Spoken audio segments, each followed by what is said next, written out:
So 47, 48, 49, 50, 51, 52. 6 more.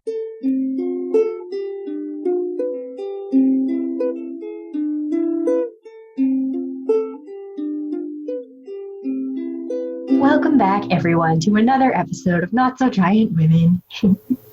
Your hosts, Daria and Ivy, are here entering this home stretch toward the finale of season 1. And here we have an episode with a title like Shirt Club.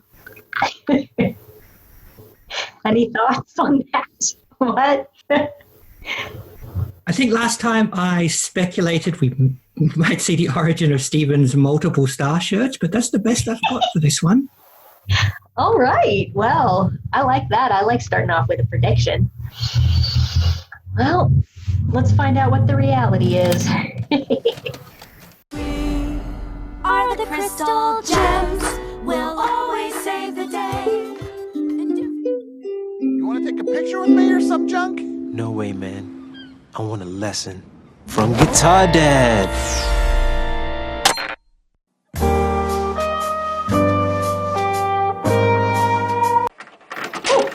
Bit of a weird one. Not quite that big build-up because there might be invasive gems on the way. Might have anticipated. Yeah. No, this week Greg becomes a meme. Yes, exactly. Oh, I guess it's time to tell the people how.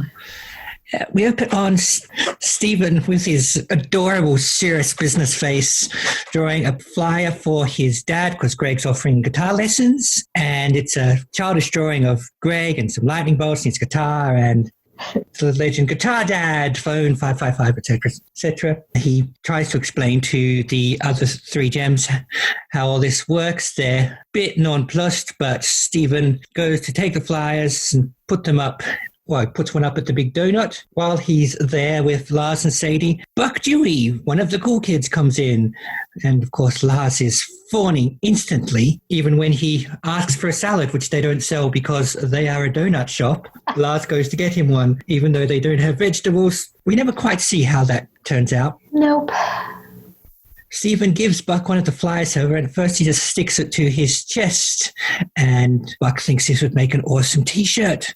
And he says he can indeed make this happen. And they go to some blown out building. I'm not quite sure what it was or is meant to be. Apparently, it quasi-functions as Mayor Dewey's campaign headquarters because it's got all his publicity paraphernalia there, including all the screen printing for T-shirts, which is why we're here. Mayor Dewey compliments his son on getting into the family business, but Buck's all, no, Dad, that's not good. This is art.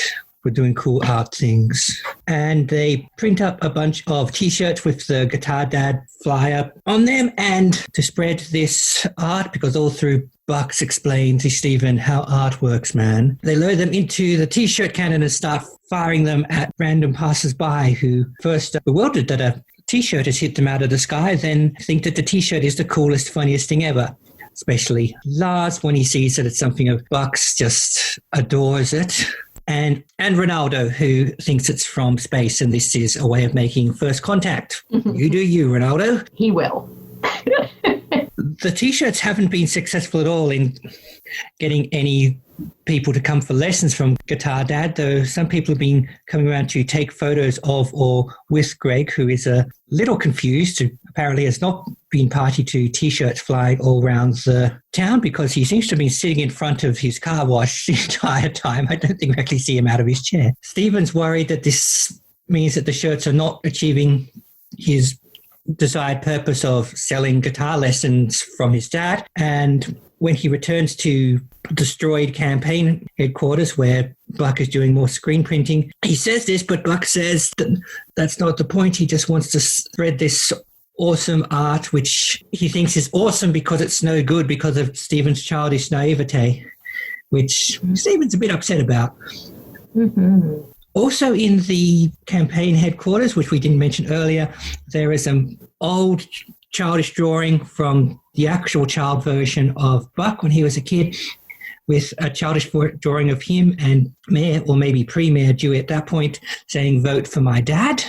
So Bill Dewey's been in this game for a while. Senior Dewey has been loving this, the junior cringing a bit. back in the present, Stephen rushes home to tell the Gems what's happening with the T-shirts, and he says, it's terrible about the T-shirts, and they ask, are the T-shirts coming to life? Are they catching fire? Are they robbing people of the will to live?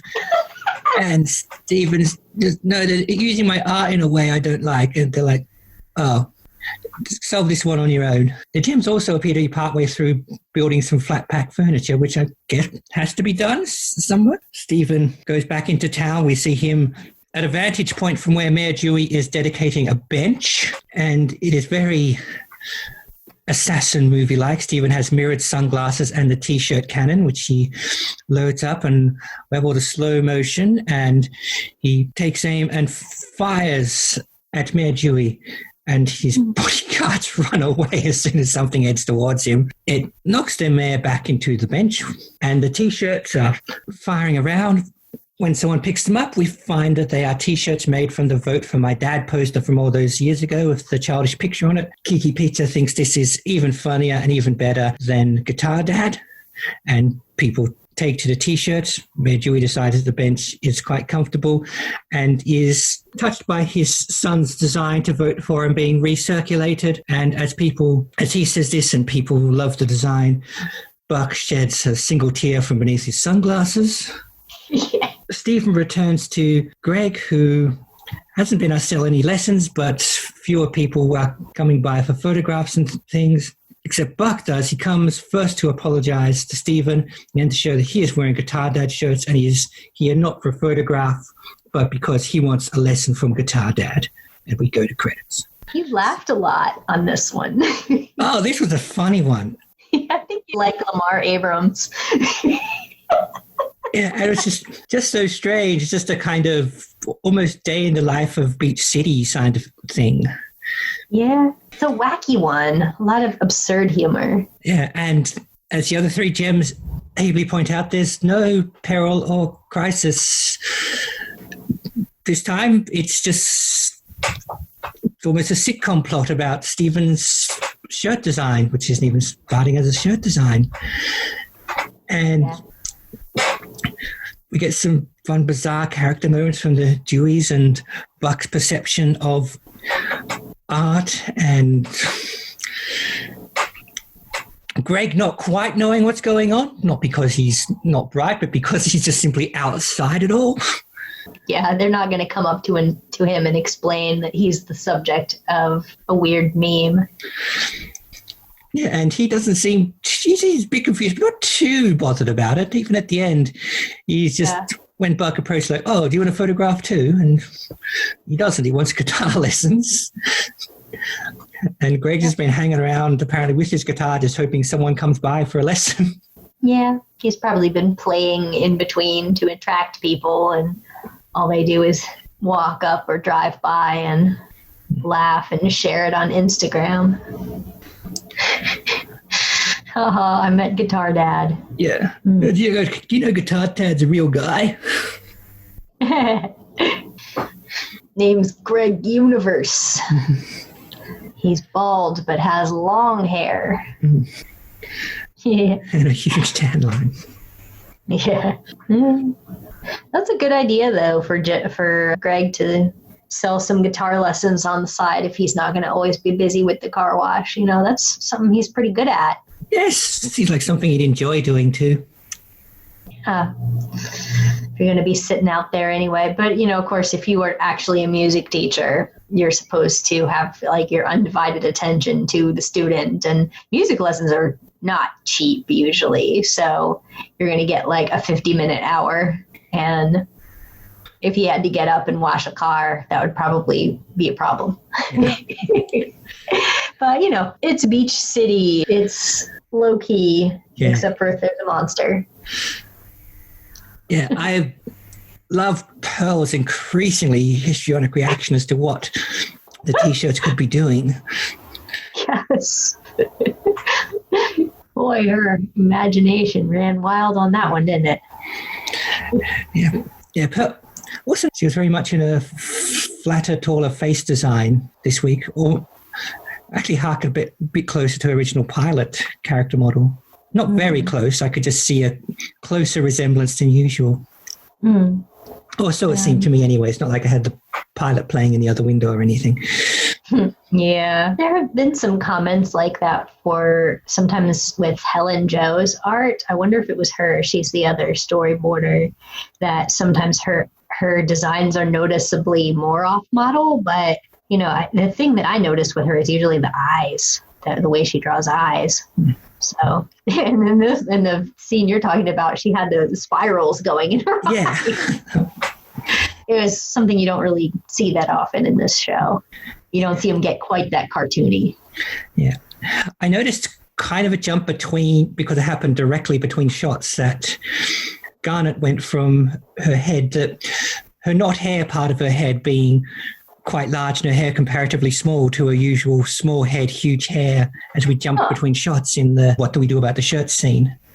Oh, yeah. So I don't know if that's part of that modeling or if someone just happened to draw her that way that day. Yeah, I do not know. I noticed when Lamar draws her, he gives her kind of a thinner, longer face. I'm not sure if that's what you observed or not, but who knows? I'm not an expert on kind of parsing out who did what. There are some people who are way better at it than I am, but I don't like to guess. And like you mentioned in that scene, one of the most entertaining things about this episode is that they're putting together furniture, and one of them has clearly succeeded, and like, you don't really have to wonder. It's most likely Pearl who managed to put it together. And the question is, I mean, you could see Amethyst just getting bored with it and abandoning it, but what would be Garnet's motivation for not putting together a stool? Maybe that she just left it alone long enough, Pearl would do it. Yeah. And she wouldn't have to get up. IKEA furniture. Yeah. She just plays on her future vision and goes, "Oh, I've looked into the future, Pearl, and it looks like you do it, so I'd better not." Funny. You know, she's sitting there with the directions and following every step.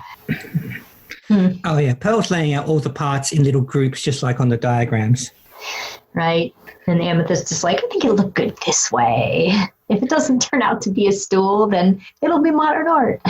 Just like this episode's about. I don't think Pearl would cope with the additional leftover parts you always get. Oh, no. No, that would drive her up the wall.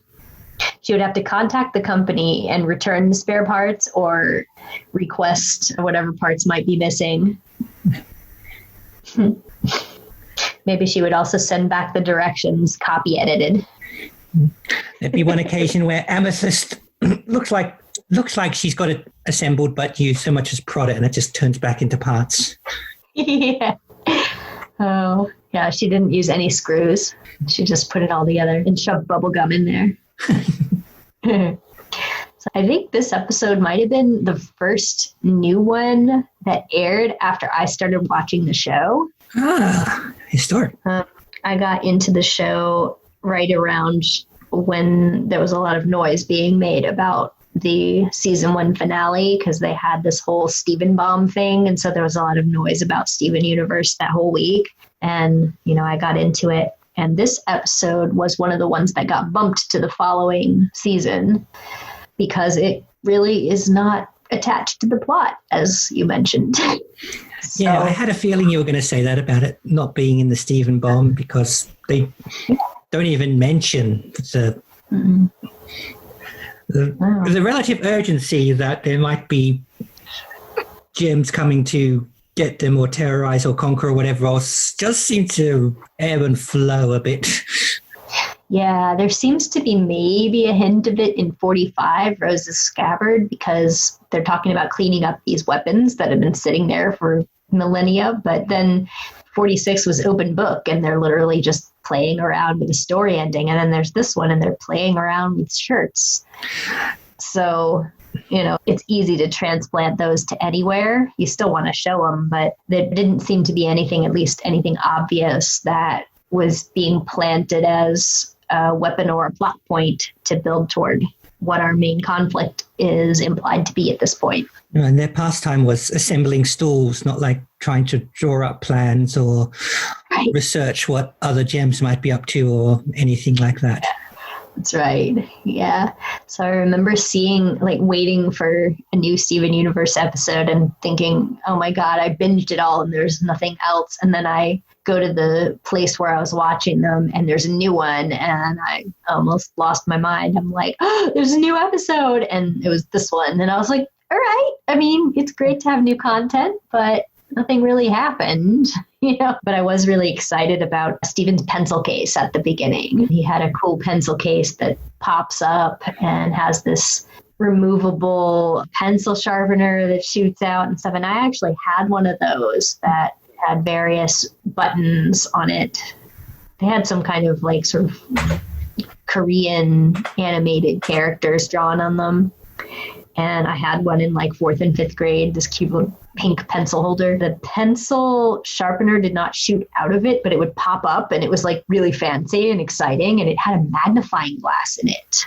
I don't know why. Yeah, I remember something vaguely similar. I doubt it was the same one, but I remember the idea of these things that could pop out or slot back in and probably unnecessary attachments like magnifying glasses. Oh, yeah. It was just really fun, even though the practicality was limited. What else was there? There was a weird little drawer that I didn't know what it was for, although I'm thinking maybe it was made to catch the pencil shavings. Oh, yeah. I have no idea. Maybe not, but, you could put secret notes in there or whatever you wanted to do. I don't remember what else it did. It had 6 buttons, so it did various things. And I don't know, that's about as cool as you can be in elementary school. So I was excited by having one of those. What we did get this week was a nice refresher on the tertiary characters, the other people in Beach City. You're right. I was thinking about this with regard to the number of voice actors they had to have for this little episode. They had to have people come in and do their bit parts, Sour Cream walking along saying, womp, womp, womp. Oh, this is the coolest thing I've ever been hit in the head with. I really loved their whole reaction, all of their reactions to being hit with the shirts. And giving Buck a moment in the sun other than just one of the cool kids who happens to be Mayor Dewey's son. Right. Let's see. We haven't really had any specifically Jenny pizza episodes. We had one with her family, though, and then we haven't had a sour cream episode. But now we have a Buck Dewey episode. And it was really interesting to kind of see his interaction with his dad, because we knew that he was his son, but we haven't really seen them interact. And he's embarrassed by his dad, like many cool kids are. Oh, but apparently he used to draw cute pictures. Yeah. They don't make Mayor Dewey entirely awful or incompetent or embarrassing. I mean, obviously he's embarrassed if he's your dad, because that's how it works with cool kids and their parents, but it would have been very easy to make him basically Mayor Quimby.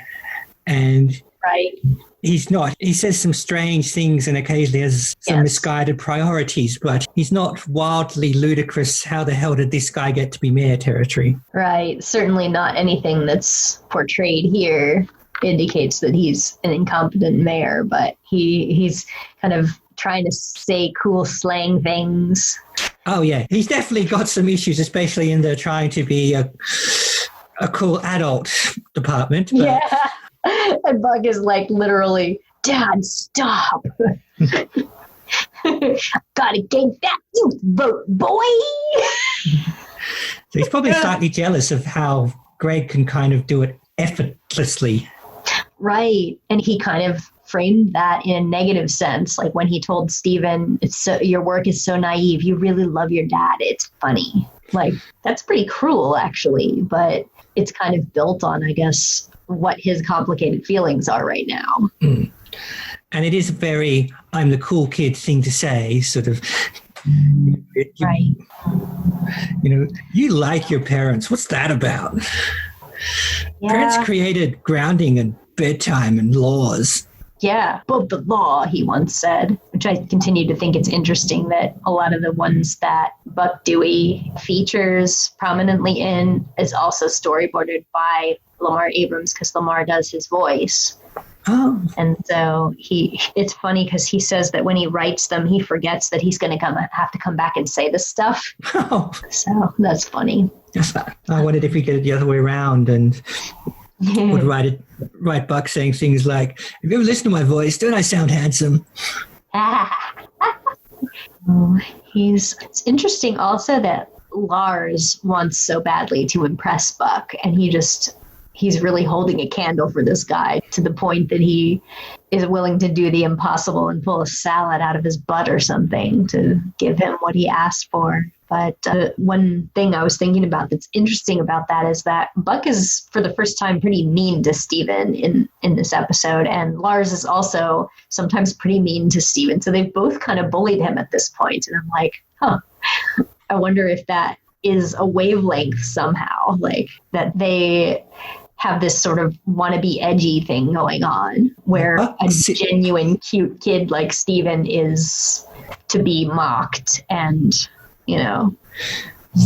Though conversely, Buck's meanness, for want of a better word, to Steven is a bit more passive than Lars. When he gives his jibe, he's usually trying to hurt him. Often doesn't work, which is the other half of it, because Lars says all these things and Steven just usually just ignores them, blows them off, doesn't get them, whatever. Whereas some of Buck's words actually seem to hit Steven pretty hard with you're so naive and you like your dad. That's funny. Right. Your art is terrible and that's why it's great.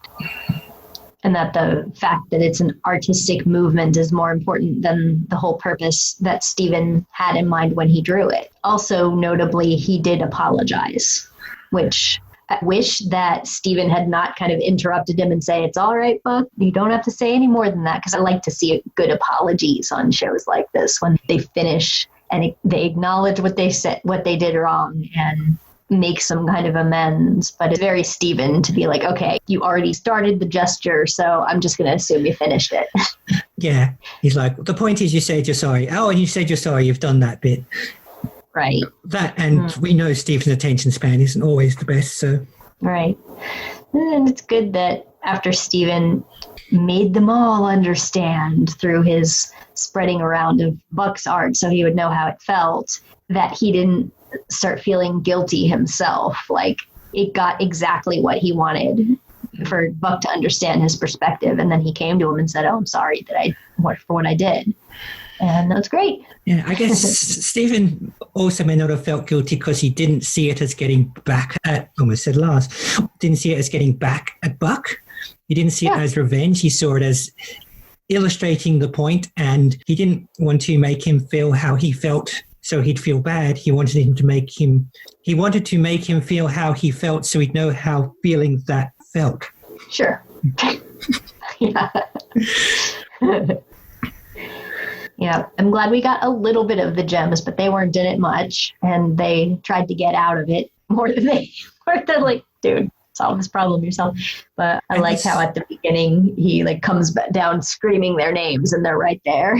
This very little kid. Yeah.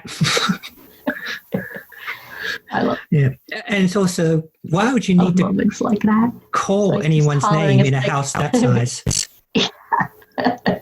Assuming they're home, and if they're in the temple, they're not going to hear you. Yeah, they're either there or they're not, Stephen. Right. Was Open Book the one directly before this? Is that 2 gem lights in a row? 2 what? 2 gem light episodes in a row? Or in fact, 1 gem absent episode followed by 1 gem light episode?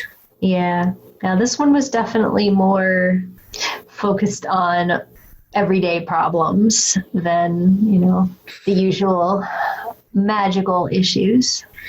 Yeah, There was nothing magical at all. Yeah, last time you could have told yourself, the gems aren't here because they're doing important prep work in case the gems break through the broken portal or they get a ship through or whatever, and they're getting ready, and that's why they're not around. And apparently, no, they were off at IKEA, and now this week this is the stuff they bought. See, wouldn't it be funny if the next episode they saved the day with bar stools? Gems from the Northern Plateau are allergic to bar stools and flat pack furniture. Yeah. They seemed a little The Gems also seemed a little out of touch with what was going on with Steven. Like at the beginning, they're sort of criticizing his drawing in a peculiar way, although it was funny. And then when he came back and he's acting all upset, they're just like, oh, this isn't really much of a problem. Go figure it out yourself. We can't punch it, so we're not going to help you. Which, you know, to some extent, they're right. He needs to learn how to resolve his own conflicts if they're not physically dangerous to him. But getting blown off by your parents and being told that your problem isn't really much of a problem really sucks. Yeah, you could say maybe they wanted to see how he went, having a bit of a make him grow up and see how he copes with a problem instead of them just jamming their way through it. Yeah, I mean, Amethyst was right, though. I mean, if they go meet up with Buck Dewey, like, what are they going to do? They're not going to punch him. What would they be like? Just, Buck, stop. I admit, when he first rushed home, I half expected them all to be wearing the T-shirts. Oh my gosh, that would have been funny. See, I have a thing where I love to see the Gems put on human clothes, so I would have lost my mind. Yeah, well, I loved Garnet in the golfing trousers all those episodes ago. Yes. Yeah, that was great. And them putting on the sweaters for the New Year's episode. So cute. Yeah. Oh yeah, that jacket worked for Garnet. We need to see that on her again. Yeah, the cool dad jacket. And I guess they also put on that birthday cape and crown. That's really funny to me. So how that jacket ever fit Greg, I have no idea. Yeah, it does seem like the stuff that would fit Garnet would not fit Greg. I mean, she's big, but she's not his shape. Well, she's big upwards and he's big side to side. Yeah. Yep.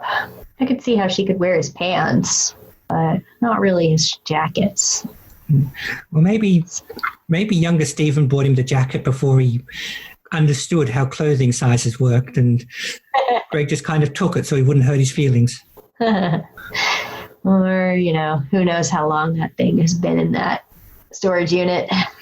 Well, yeah, I mean, given how long that's been there, for all we know, that's Greg's dad's cool dad jacket. Wow. Yeah. So I liked also the state-of-the-art technology, like the old school screen printing. That stuff just kind of brings back memories for when that was how you did those things. I mean, it's not that different from some of the ways that shirt making works today, but getting that ink all over him.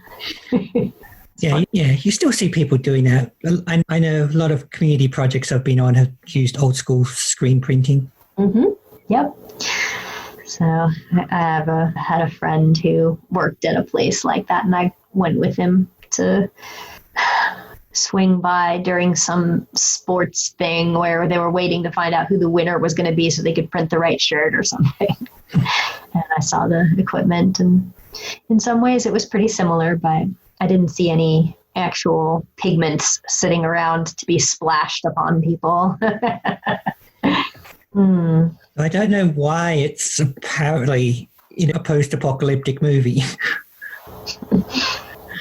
You'd think the mayor would be able to hire an office or something somewhere rather than just put all this stuff in this literally blown out, half-destroyed building. I think it's the warehouse where they do the wrestling. Oh. I think it's the same place. They seem to use it for a lot of stuff, and it's also where that dance rave was with Stefani. I'm sure it's seen better days. Yeah, it's definitely busted up, and I'm sure they didn't help by throwing each other through the wall during Tiger Millionaire. But I don't think we've been there in the daytime, so who knows? Maybe he just puts it in a closet. And Dewey seems to be on a perpetual campaign to get re-elected, but he doesn't actually ever seem to be running against anyone. Yes, that is true. Some of his campaign slogans are based on some iconic ones from American politics. I'm not sure how well those have traveled to your country. Did you know what any of them were? Oh, yes, I spotted that one. That was one of the things I giggled at the time. Uh-huh. I keep going and thinking of that Dewey beats Truman headline. Oh, you know about that. Yep. Well, we'll have to talk about that in the future. It will come up. Oh, wow. Yeah. There was another one. Let's see. There was the no new faxes. And what did he say? I think it said, read my lips, no new faxes. Yeah. And that's... I remember that now. Yeah, that was the first Bush, I think. Yep. But some other one that went back farther to President Carter, who was president when I was born in the 70s, everyone. So what was it? I'm trying to remember. It's all very subtle. It's all very backgroundy. So let's see. I think, do not recall what it said. Doing the Daisy advert probably would have been a bit much even for this show. The what? One of the presidential campaigns, even earlier, basically, I can't quite remember who did it. I always slip up on this guy's name. But the TV spot was basically this little girl playing in a field and then she gets nuked. Oh, God. Oh, I think I know. I was trying to think of what banner had some kind of phrase on it, but I think it was actually something Dewey said. And he was saying, when he was trying to be impressive and stuff, he said, peace in the Middle East, Holmes. And that was like, peace in the Middle East was a Carter thing. It seems pretty generic, but it was like, you know, how they'll all have their catchphrases and stuff. Yeah. So anyway, yeah, the whole assassination feeling of Stephen coming out there with this T-shirt cannon, which, you know, that was a heck of a callback to the T-shirt cannon. I guess he had to go in Amethyst's room to get that now. It's so funny how his bodyguards just dive out of the way to let him get effing shirts. And one of them is just hanging out eating the sandwich, so... Obviously, you can only hire a certain caliber of bodyguards in Beach City. I guess so. I guess one of those guys was driving his Mayor Dewey mobile in Mirror Gem, because it was a guy with the shades driving. So they do everything, and that's when they eat. Bench City. Yeah, that was right up with the see you later on the exit sign. Ah, yes. So do you think Buck will actually become a customer of Greg? Yeah, maybe he'll appreciate that music is art for a while at least. He does strike me as someone who's a bit subject to fads, so how long it lasts, I couldn't tell you. I can see that. Follow-up questions! So let's see. What kind of probing question should I ask you this time? There's not really much to talk about in this one, even though we've managed to talk quite a lot about an episode like this. Even though there's a lot of story, it's fairly straightforward. Yeah, and it's not deep. It's not a deep episode. Like, even if you look into more of the subtext and stuff, there's not that much to go on. And it's okay that there's episodes like that sometimes. I think I'm going to ask you like a speculative one. Like I was talking about how Lars and Buck have both kind of sort of bullied Steven or said mean things to him. So if Steven went to school, do you think he would be the kind of kid who would get picked on, or do you think like everyone would find him infectious and love him? I think when they're all younger, they would like him, but his happy-go-lucky attitude might not serve him so well if it continues as people get edgy and teenagey. Yeah, I see. So how much of that attitude will survive on him as he ages or not remains to be seen. But yeah, I can see actual young kids as Stephen often behaves like thinking he's cool. But I get the impression, and because of course his age and development has always been vague, probably deliberately so, but I do get the impression that he acts or comes across as younger than he actually is, or as his development would otherwise suggest. I mean, you get a bit of that with Connie. She has a bit in the other direction. She's a bit grown up in her child's body. So, but I think they're sort of circling or straddling, that's the word, the average, if you will.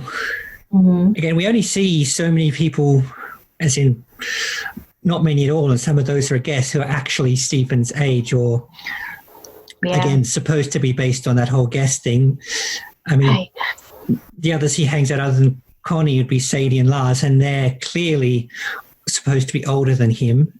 And we've sort of squinted and guessed their age a couple of times, but older than Stephen is fairly safe. Oh, yeah. Maybe Petey is the closest. Yeah, I got the impression Petey was that little bit older. Mm-hmm.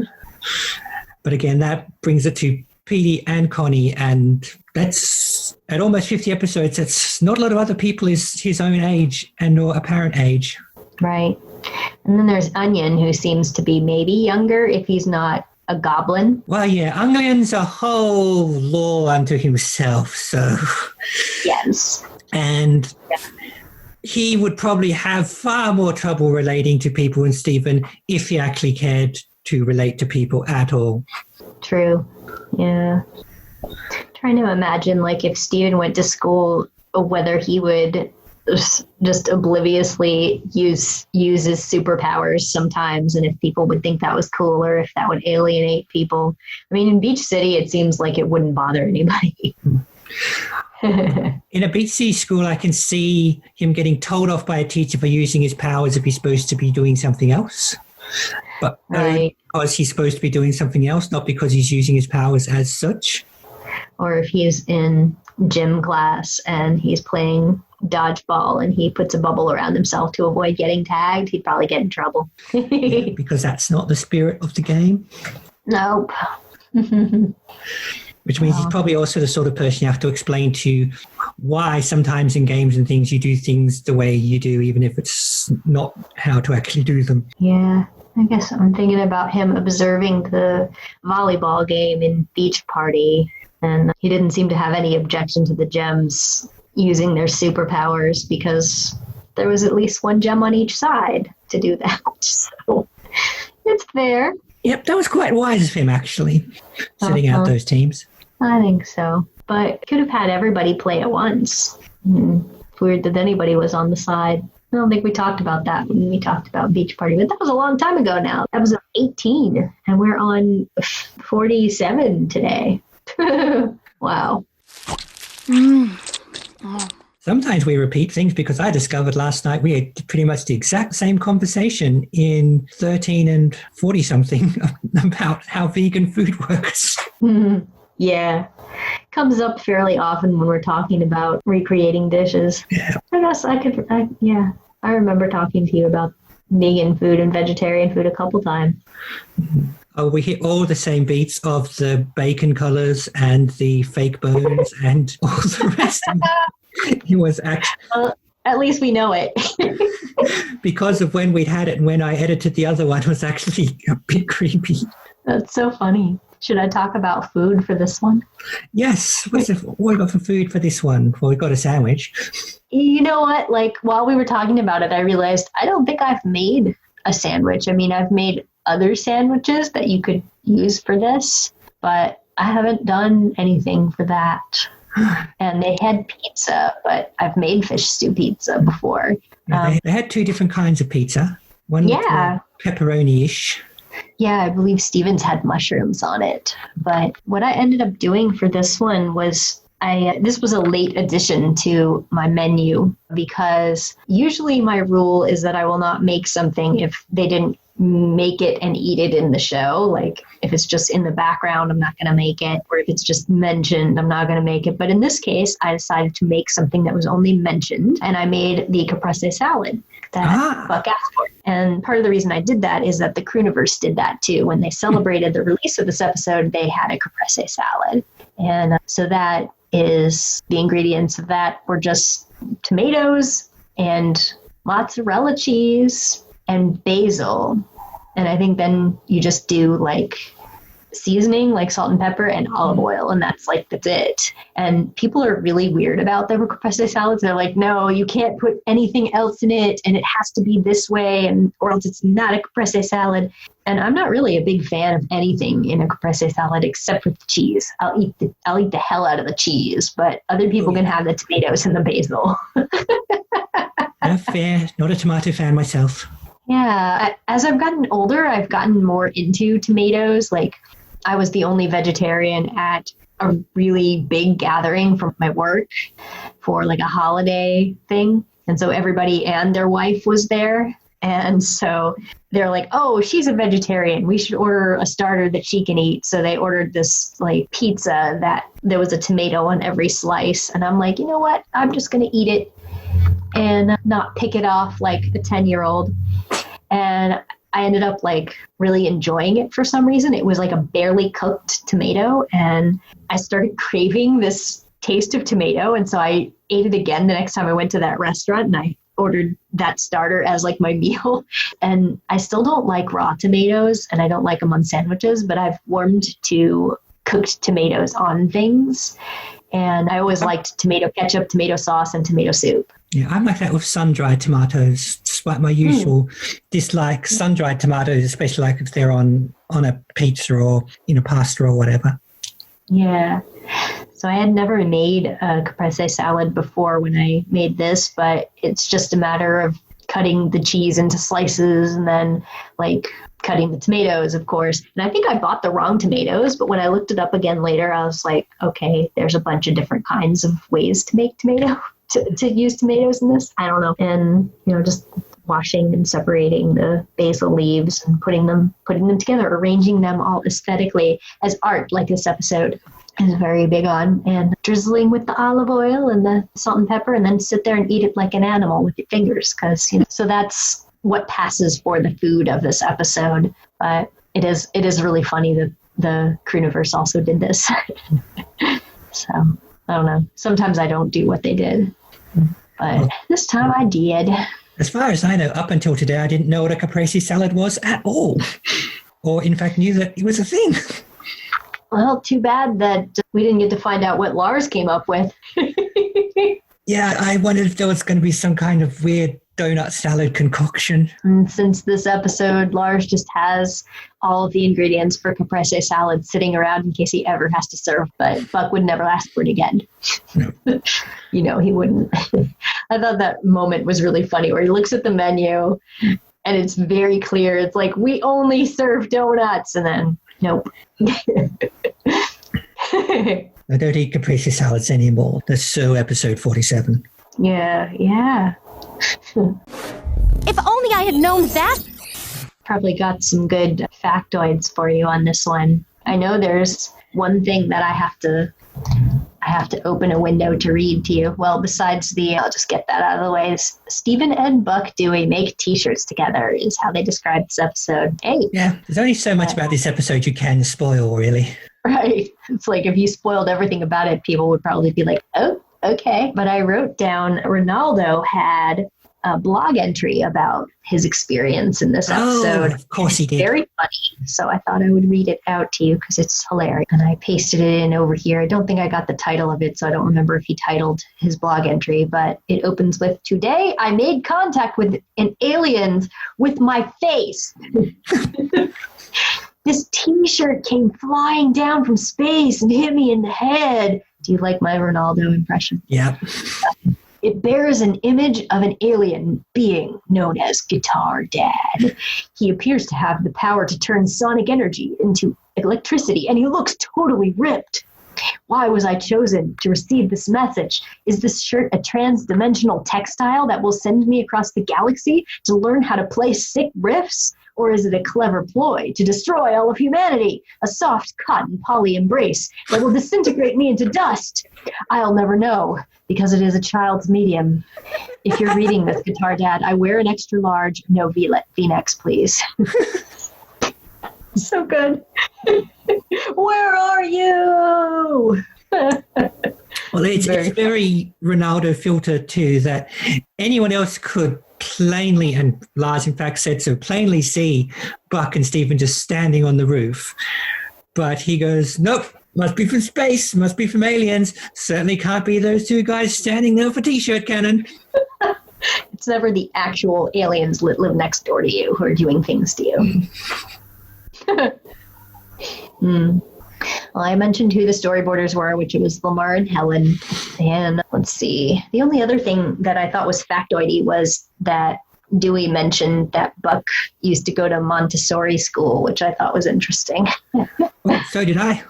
Hey! There he goes, like, hey, they said my school. Yeah. So he specifically mentioned that this was the brand of his education.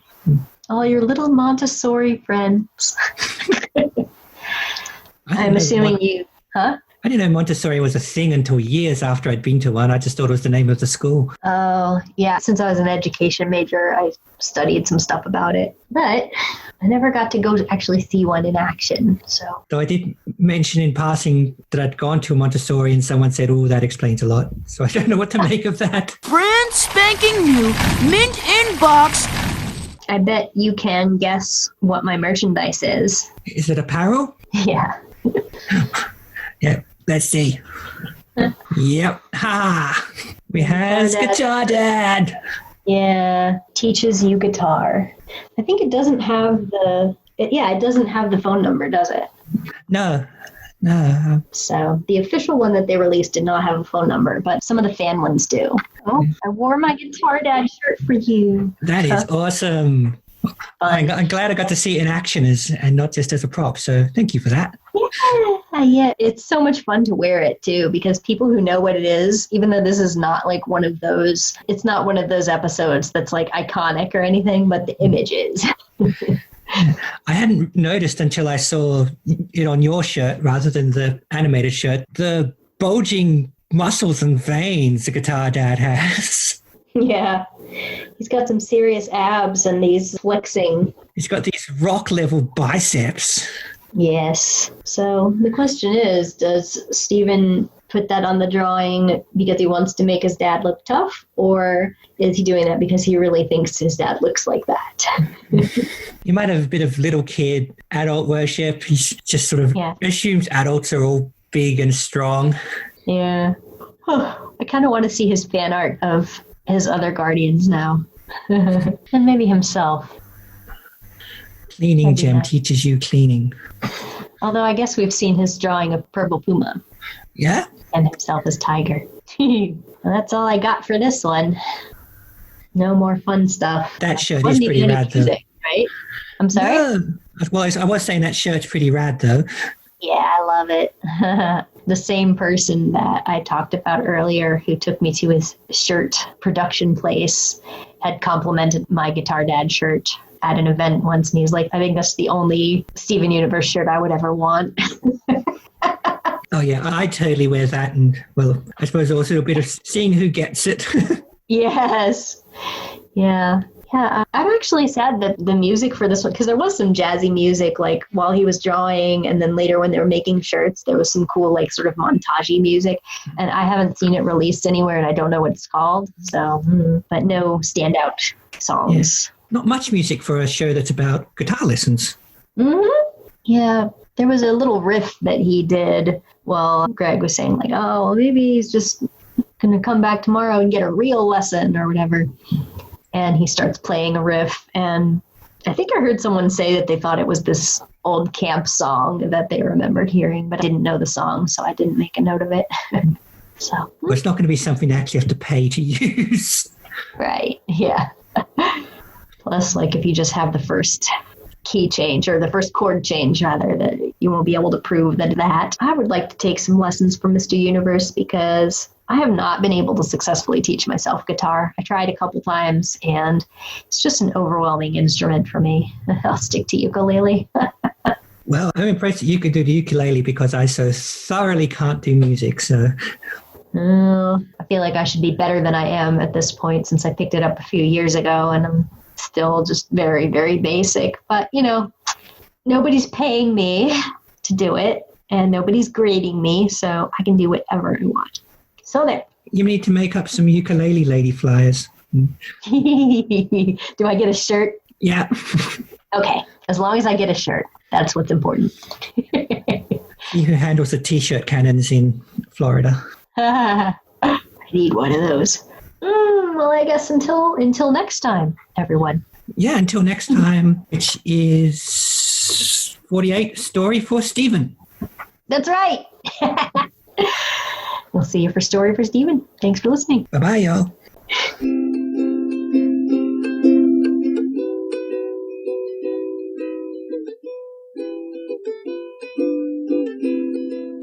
You've been listening to Ivy and Daria on Not So Giant Women. You can find episodes of the show in video form by looking up Not So Giant Women on YouTube. Or in audio form at anchor.fm/NotSoGiantWomen or your podcatcher of choice. You can also find us on Facebook. Audio production by Daria. Video production and music by Ivy. Daria can also be heard on Podsploitation, the Ozploitation podcast. And Ivy at her Steven Universe fan blog at love-takes-work.tumblr.com. Steven Universe was created by Rebecca Sugar and remains property of Cartoon Network. No infringement is intended.